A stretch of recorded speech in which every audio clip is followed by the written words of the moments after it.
আজকে একটি secret truth, যেটা গোপন সত্য আপনাদের সামনে আমি উপস্থাপন করব। নিশ্চিত আপনারা শোনার পরে চমকে উঠবেন। কোরবানির ঈদ আসছে, ঈদ যায়, রাসূল কিন্তু কোরবানি দিচ্ছে না। এখন রাসূল কোরবানি দিচ্ছে না, এটা কি অন্যান্যরা মেনে নিতে পারে? স্বাভাবিকভাবে এটা কখনো মেনে নেওয়া সম্ভব নয়।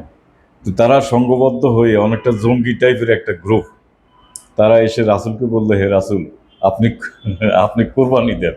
হ্যাঁ, এমন এমন কোরবানি দিবেন যে কোরবানিকে একটা শর্ত জুড়ে দিল যে তাকে আগুন এসে গ্রাস করবে। তো রাসূল কিন্তু তার কুমতলব বুঝতে পারছে যে এরা তো জঙ্গি, এরা তো আমাকে হত্যা করবে। তো যাই হোক, এই প্রসঙ্গে একটা আয়াত রয়েছে কোরআনের। এখন সে আয়াতটি আমি একটু পরে আলোচনা করছি। কোরবানি মানেই কি? কোরবানি মানেই তো পশু জবাই, যা কিনা ত্যাগ, আনুগত্য ও তাকওয়ার প্রতীক।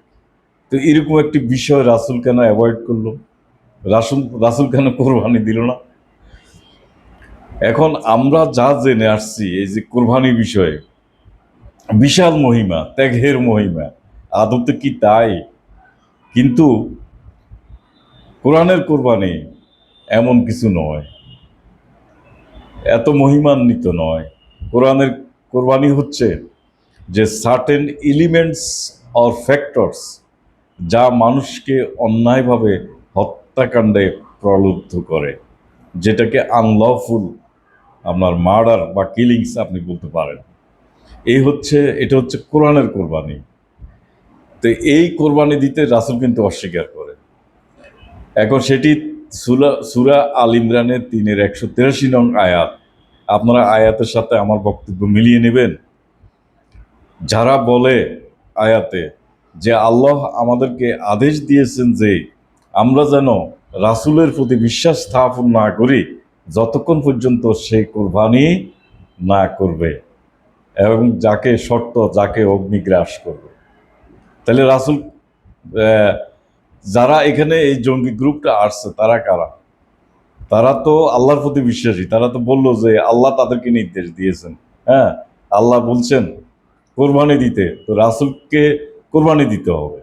তার মানে রাসূল আগে কোরবানি দেয় নাই, এটা তো ঠিক আয়াতের কনটেক্সট অনুযায়ী তো সেটাই মিন করে যে রাসূল কোরবানি দেয়নি, এবং রাসূলকে কোরবানি দেওয়ার জন্য একটা গ্রুপ, জঙ্গি গ্রুপ আপনার ফোর্স অ্যাপ্লাই করলো তাদের উপরে। এবং রাসূল যদি কোরবানি দেয় তাহলে রাসূল হিসেবে মেনে নেবে। তাহলে রাসূল কোরবানি দেয় নাই, এটি তো একদম ক্লিয়ার আয়াতের কনটেক্সট অনুযায়ী। তো রাসূল এবার কি বললেন?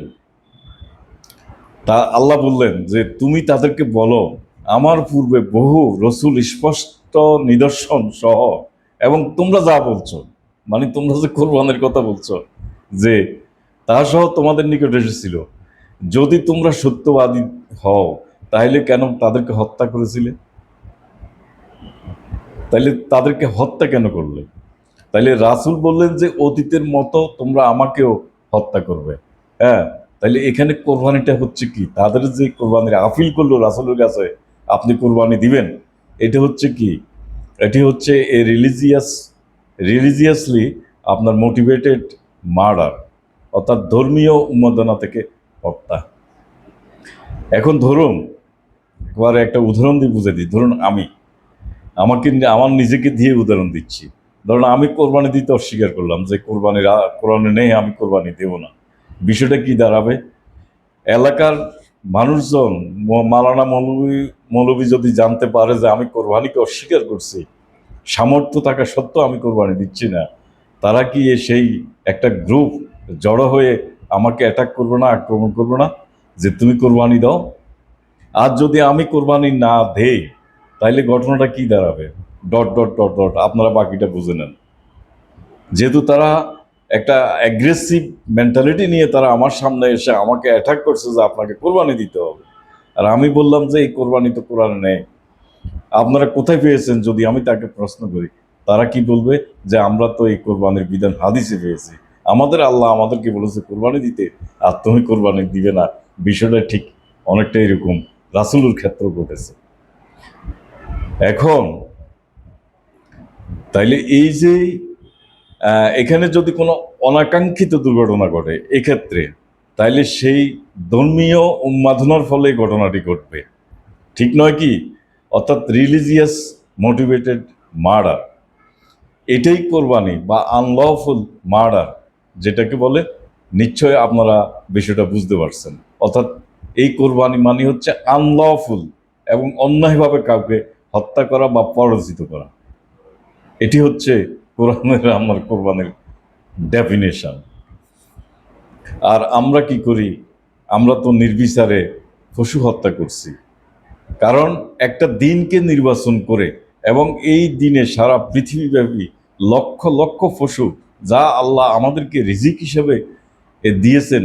আমরা সারা বছর যে পশু আমরা খাবো, রিজিক হিসেবে আল্লাহ দিয়েছেন, এবং এই পশু আমাদের অনেক উপকারে আসে। অথচ আমরা একই দিনে লক্ষ লক্ষ পশুকে আমরা হত্যা করছি।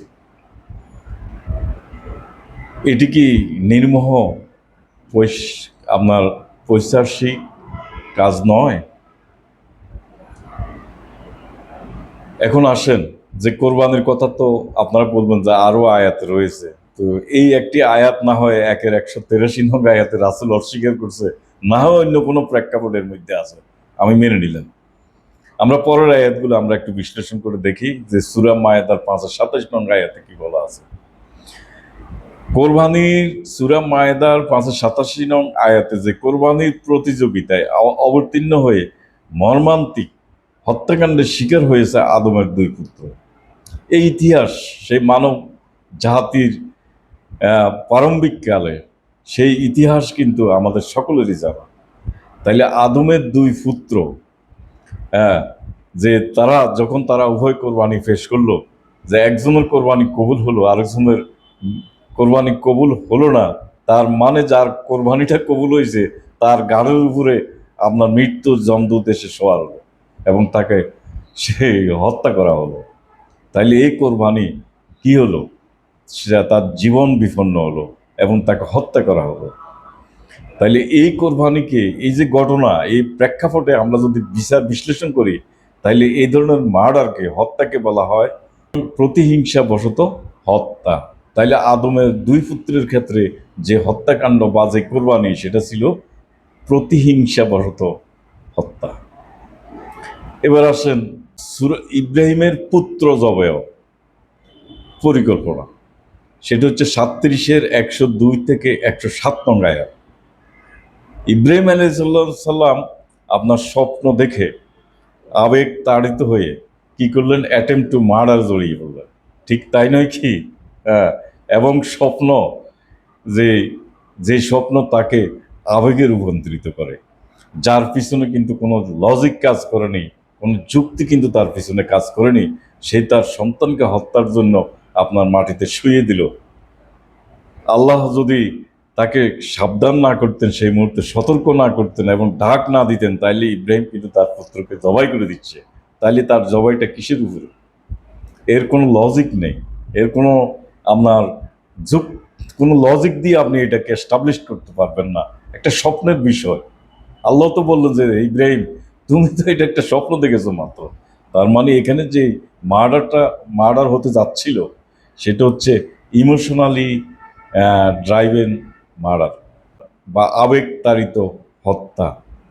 এই হত্যাকাণ্ড যদি ইব্রাহিম আলাইহিস সালাম সংগঠিত করেই ফেলতেন, তাইলে মানব ইতিহাসে ইব্রাহিমের এই হত্যাকাণ্ডটি মানব ইতিহাসে তিনি অপরাধী হিসেবে চিহ্নিত হয়ে থাকতেন, এটা তো নিশ্চিত।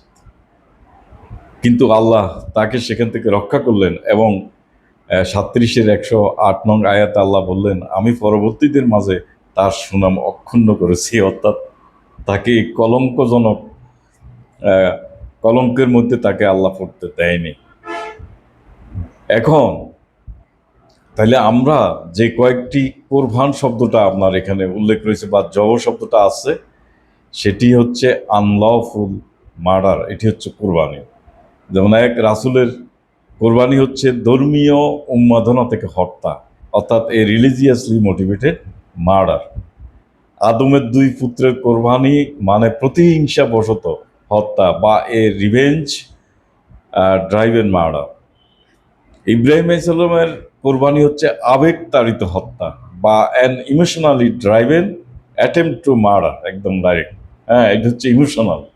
এবং মুসার জাতির প্রতি সেখানে একটা গরু জবাইয়ের কথা বলেছেন আল্লাহ, এবং সেটি হচ্ছে identification of A suspected murder, অর্থাৎ সন্দেহভাজন হত্যাকারীকে শনাক্ত করানোর জন্য সেই গাভী জবাইয়ের কথা বলা হয়েছে। তাহলে প্রচলিত যে কোরবানি, সেই কোরবানি আমরা কোথায় থেকে পেলাম, এটি এখন প্রশ্ন। আমার রাসূলের সে 183 নং আয়াত থেকে এটি স্পষ্ট, রাসূলকে যখন কোরবানির কথা বলছে এবং যারা রাসূলের কাছে এসছে তারা তো বলছে যে আল্লাহ আমাদেরকে নির্দেশ দিয়েছেন, আল্লাহ বলেছেন যে তোমরা কোরবানি করো। তা রাসূলকে বলেছেন যে কোরবানি করতে, রাসূল কোরবানি করেন না নিশ্চিত, আয়াত থেকে আমরা বুঝতে পারছি। তাহলে কোরবানি কিভাবে আসলো? তো কোরবানি যেই আমরা করছি তার বেশ কয়েকটি রেফারেন্স আয়াত এটি আপনাদের সামনে তুলে ধরবো, যে আমরা কেন, আমরা কিভাবে কোরবানিটা আমাদের বিধান রূপে এটাকে এস্টাবলিশড হয়ে গেল। যে কয়েকটি শব্দ যেটা কোরবানির সাথে রিলেটেড, সেটা হচ্ছে কালাইদ, হাদি, বাইতাল হারাম, সূরা আল মায়েদার আয়াত 2। আয়াতের কনটেক্সট হচ্ছে মূলত হালাল হারাম বিষয়ক।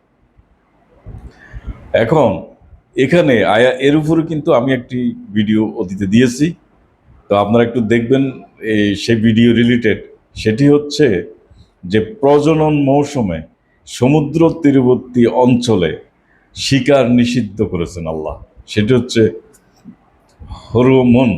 যদিও আমার এই কথার সাথে আপনার মিল খুঁজে পাবেন না যে প্রচলিত আপনার এই ট্রান্সলেশন করা আছে, অনুবাদ করা আছে সেখানে। এবং সেই আয়াতটি পরিষ্কার আল্লাহ বলেছেন যে সংরক্ষিত বনাঞ্চলে চিহ্নিত প্রাণী, যেমন ধরেন হরিণ, তারপরে বন্য গরু, ছাগল ইত্যাদি শিকার কিন্তু আল্লাহ নিষিদ্ধ করেছেন। তাহলে চিহ্নিত প্রাণী, বন্য প্রাণী, সংরক্ষিত অঞ্চলে যে সমস্ত প্রাণী বসবাস করে, এই আপনার তাদেরকে শিকার করা যাবে না। এবং মৌসুমে যে সমস্ত সমুদ্রের মাছগুলি ডাঙ্গার তীরবর্তী অঞ্চলে, সমুদ্রের তীরবর্তী অঞ্চলে এসে প্রজনন মৌসুমে তারা প্রজননে অংশ নেয়, তাদেরকে কিন্তু শিকার করা যাবে না, সে সময়ও সেই মাছ খাওয়া হারাম। তাই এই যে চিহ্নিত প্রাণী, অর্থাৎ সেটা প্রজনন মৌসুমের যে কোনো একটা মাছ, সেটা একটা প্রাণী, চিহ্নিত প্রাণী, অথবা আপনার সেই বনাঞ্চলে বাসকৃত একটা হরিণ, হ্যাঁ, অথবা একটা বন্য গরু, বন্য ছাগল ইত্যাদি ইত্যাদি, এই সমস্ত চিহ্নিত প্রাণী, একে আল্লাহ বলেছেন কালাইদ শব্দ দিয়ে। তাইলে কালাইদ শব্দের, অথচ হাদিস গ্রন্থীরা, মানে হাদিস লেখকগণ, তারা লিখেছে এর অর্থ হবে গলায় ছিন্ন বিশিষ্ট কোরবানির পশু। এটি কিন্তু ভুল। আর এখানে হাদি শব্দটা ব্যবহার করা হয়েছে, হাদি শব্দের ব্যবহার করা হয়েছে বিরত থাকা অর্থে আল্লাহ, যে এখান থেকে তোমরা বিরত থাকো, কি শিকার থেকে বিরত থাকো। তারা অর্থ করেছে কাবায় পাঠানো কোরবানির পশু। এটি ভুল মেসেজ। এখানে আরেকটি শব্দ বাইতাল হারাম, ওই হারাম আর বাইতাল শব্দ দেখলে সোজা চলে যায় সবাই মক্কায়, মনে হয় যেন সে কাবা শরীফকে বুঝাইছে। না, এখানে শব্দটা মক্কার কাবা হবে না, সেটি হবে বাইতাল হারাম হবে। হারাম মানে নিষিদ্ধ, বাইতাল হইল স্থান, নিষিদ্ধ স্থান বা সংরক্ষিত এলাকা। এবার আসেন আপনার মানসাক, সূরা হজের 2236 নং আয়াতে, যে প্রত্যেক জাতির জন্য আল্লাহ, এই আয়াতটি একটু পড়ে দেখবেন, প্রত্যেক জাতির জন্য মানসাক অর্থ হচ্ছে ইবাদতের পদ্ধতি আল্লাহ নির্ধারণ করেছেন, যাতে তারা আল্লাহর নাম স্মরণ করে। জীবিকা হিসেবে যা দিয়েছেন গৃহপালিত পশু, সেখান থেকে তারা খাওয়া, এই হচ্ছে আয়াত। অথচ তারা মানসাক অর্থ করেছে কোরবানির পশু। মানসাক অর্থ কি কোরবানির পশু? এই অর্থ করে দিলে হবে? বলেন। 2236 নং আয়াতে ওয়াল বুধুনা জালনা হালাকুম, অর্থাৎ বুধুনা শব্দ, বুধুনা করেছে এরা কোরবানির উট। বুধুনা কি কোরবানির উট? বুধুনা শব্দের অর্থ হবে বড় বড় পশুগুলিকে আল্লাহ তোমাদের জন্য প্রস্তুত করেছেন। আর তাইলে বুদুন অর্থ ভারী বৃহদাকার পশু। আর সেই আয়াতের মধ্যে আপনার সেই 2236 আয়াতে জবেও বড় বড় বৃহৎ পশুকে কিভাবে জবে করবে তার কথা আল্লাহ বলে দিয়েছেন, যে তোমরা দাঁড়ানো অবস্থায় সেই পশুকে জবে করো এবং সেই তার মাংস নিজে খাও, অন্যকে খাওয়াও। আর অথচ এরা বুদুন অর্থ লিখে দিয়েছে আপনার কোরবানির উট। উট আরবি আপনারা দেখে নিন, আল জামাল অথবা আল ইবিল, এই শব্দগুলো কিন্তু ব্যবহৃত হয়। তাইলে বদুন অর্থ হল বৃহৎ প্রাণী। এটা আপনি কুরবানির পশু, কুরবানান শব্দ, কুরবানির পশু কোথায় পেলেন? 22-28 বাহিমাতুল আনাম শব্দটা অর্থাৎ গৃহপালিত চতুষ্পদ যন্ত্র, তাতে রয়েছে নানাবিধ হুকার। আল্লাহ বলছেন আল্লাহর দেওয়া রিজিক থেকে তোমরা খাও, দুস্থ অভাবগ্রস্তদেরকে খাওয়াও, আল্লাহকে স্মরণ করো। এখানে কোরবানি কই পাওয়া গেল? বাহিমাতুল আনাম অর্থাৎ চতুষ্পদ যন্ত্র, গৃহপালিত চতুষ্পদ যন্ত্র, এখানে কোরবানির নাম লেখা নাই, অথচ তারা এখানে বলে দিয়েছেন কোরবানির পশু। তারপরে নুসুক, সূরা আনামের 6-162 নং আয়াতে যে কুল ইন্না সালাওয়াতি ওয়া নুসুকি, অর্থাৎ আমার সালাত, আমার ইবাদত সমূহ। আর নসুক অর্থ করেছে, নসুক শব্দের অর্থ হল ইবাদত সমূহ, আর তারা নসুক অর্থ করেছে আহ, আমার কোরবানি। নসুক অর্থ কি? কোরবানি। এত অর্থ কোরবানি, হ্যাঁ। তারপরে করেছে যে হাদই, হাদই শব্দের অর্থ হচ্ছে ফিরে আসা, হ্যাঁ। যেমন 2-196 নং আয়াতে এই হজ সংক্রান্ত, হজ উমরা সংক্রান্ত আয়াত, সেখানে ওয়াতিমু আল হজ ওয়াল উমরাতা বিল্লাহ, অর্থাৎ তোমরা আল্লাহর নিমিত্তে হজ ও উমরা সম্পূর্ণ করো, পূর্ণ করো, যদি বাধাপ্রাপ্ত হও তবে হাদই মানে কি শব্দটা ফিরে আসো, তোমাকে বাধা দিলে তুমি ফিরে আসো। আর এটা লিখলো হাদই মানে পশু কোরবানি করে দাও, হলো না তো বিষয়টা। তাইলে আবার কি আল্লাহ আরেকটা বলছে পরিস্থিতি স্বাভাবিক না হওয়া পর্যন্ত, এখন তো ফিরে আসলো, তাইলে পরিস্থিতি স্বাভাবিক না হওয়া পর্যন্ত তারা যে অবস্থায় ছিল, এটা সম্ভবত যুদ্ধক্ষেত্রের একটা বিষয় হবে, সেই অবস্থায় থাকবে। হ্যাঁ, আর মাথার চুল টুল কেটে ফেললো, যাই হোক, এটা পরে আলোচনা করা যাবে। তাইলে হাদই শব্দের অর্থ হচ্ছে কাম ব্যাক, মানে ফিরে আসা। আর এরা বললো কোরবানি। 108 আপনার 2 যে ফাসাল্লে রব্বিকা অনহার, 2 নম্বর আয়াত, হ্যাঁ, আল কাউসার সূরা। তো অনহার, রবের উদ্দেশ্যে সালাতের মাধ্যমে আত্মনিবেদন করো শব্দের এর আয়াত, এই বাক্যের অর্থ হবে সেটা। তো ফাসাল্লে মানে ফা, ফা হচ্ছে কারণ, আর সাল্লু হচ্ছে সালাত। তাহলে কি কারণে? ফা হচ্ছে এক অর্থে কারণ, আরেক অর্থে ফলাফল। তো কারণ এবং ফলাফল, ফলাফল হচ্ছে আত্মনিবেদন, অর্থাৎ সালাত কায়েম করো কি জন্য? এবং আল্লাহর এর মাধ্যমে তোমরা আত্মনিবেদন করো নিজেকে। তাহলে নাওয়ার অর্থ তারা করেছে কোরবানি, এটা তো হলো না, অর্থ হবে আত্মনিবেদন। এখন দেখেন যে কয়েকটি শব্দ যে কোরবানির রূপে চালিয়ে দেওয়া হয়েছে। তাইলে হাদই বা হাদি, তাহলে হাদি হচ্ছে যে ফিরে আসা, এই অর্থে কাম ব্যাক, এটাকে অর্থ করেছে কোরবানি। এক কোরবানি কতভাবে তারা বর্ণনা করেছে দেখেন। মানসাক, মানসাক শব্দ হইতে আপনার ইবাদতের পদ্ধতি, এটাকেও নাম করে ফেলেছে আপনার, কনভার্ট করছে কোরবানিতে। নহর, আত্মনিবেদন, এটাকে কোরবানিতে কনভার্ট করলো। তাহলে এর কোনোটাই কিন্তু আপনার কালাইদ, সেটাও চিহ্নিত পশু, এটাকে কোরবানির পশু বানিয়ে ফেললো, হ্যাঁ।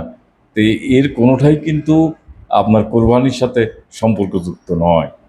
তাহলে পশু কোরবানি করতে হবে, এই নির্দেশনা বা বিধান কোথায় খুঁজে পেলেন? আর রাসূল নিজে তো কোরবানি করেন নাই। 183 একটা ভালো করে পড়বেন, তাইলে বুঝতে পারবেন। তারা জঙ্গি গ্রুপ চলে আসছে যে আপনাকে কোরবানি করতে হবে, আবার একটা শর্ত জুড়ে দিছে যে আপনি সেটাকে আগুনে এসে ভস্মীভূত করতে হবে। তার মানে একটা কঠিন শর্ত জুড়ে দিল সাথে। রাসূল বুঝতে পারছে কোরবানির নাম যখন লইছে, নিশ্চিত সে আমাকে হত্যা করতে আসছে, কোনো একটা ঘটনা সে ঘটাবে, জঙ্গিপনা করবে। তাইলে আল্লাহ যদি কোরবানির কথা বলতেন যে কোরবানি করো চতুষ্পদ যন্ত্র দিয়ে, এর খুব সহজভাবে একটা বাক্য ব্যবহার করতে পারতেন। এটা আমার কোরআনের বাক্য না, আমার নিজের বানানো। ইসবাহা কুরবানান মিন বাইমাতুল আনাম, গৃহপালিত চতুষ্পদ জন্তু থেকে তোমরা কি করো? কোরবান করো বা কোরবানি দাও। ইসবাহ কোরবানান শব্দটা এক শব্দের শেষ, সবাই কোরবানি দিয়ে দিত গৃহপালিত পশু থেকে। এত কথাবার্তা বলার দরকার আছে? আল্লাহ যদি চাইতেন তাই করে দিতেন। তাইলে কোরবানি শব্দের বেসিক কনসেপ্টটা কি? সেটা হচ্ছে অন্যায়ভাবে হত্যাকাণ্ড সংগঠিত হওয়ার যে সমস্ত উপাদানসমূহ এর পিছনে কাজ করে, সেটা হচ্ছে মূলত কোরবান শব্দটা আল্লাহ এখানে ব্যবহার করেছে। এখন আমি আসলে কি বলবো, একটু চোখ কান খুলে একটু মস্তিষ্ক খাটিয়ে আপনারা একটু ভেবে দেখুন তো, বিশেষ করে 2-183 এবং ইব্রাহিমের কোরবানি। ইব্রাহিমের কোরবানি সেটা ছিল কি একটা ইমোশনাল, ঠিক না? তারপরে প্রতিহিংসামূলক কোরবানি, সেটা ছিল আদমের 2 পুত্র সন্তানের। হ্যাঁ, তো এই সমস্ত কোরবানি, আবার মূসার যে গরু জব, সেটা ছিল কি একটা হত্যাকাণ্ডর মোটিভ উদ্ঘাটন করা। তাইলে এই সমস্ত কিছুর সাথে এই যে কোরবানান শব্দ, এর মিল খুঁজে পাবেন যে একটা মানুষ যখন আনলফুল, অন্যায়ভাবে যখন হত্যা করে, তখন তার পিছনে কি কি আহ, আপনার এলিমেন্টসগুলো কাজ করে, সেই এলিমেন্টসগুলোকে আল্লাহ কোরবান হিসেবে উল্লেখ করেছেন। এই কোরবান মানেই আপনার মহাসমারোহে এই পশু জবাই নয়। আপনারা একটু চিন্তা করেন, চিন্তা করলে এই উত্তরটা আপনারাই খুঁজে পাবেন। তো সবাই ভালো থাকুন, ধন্যবাদ।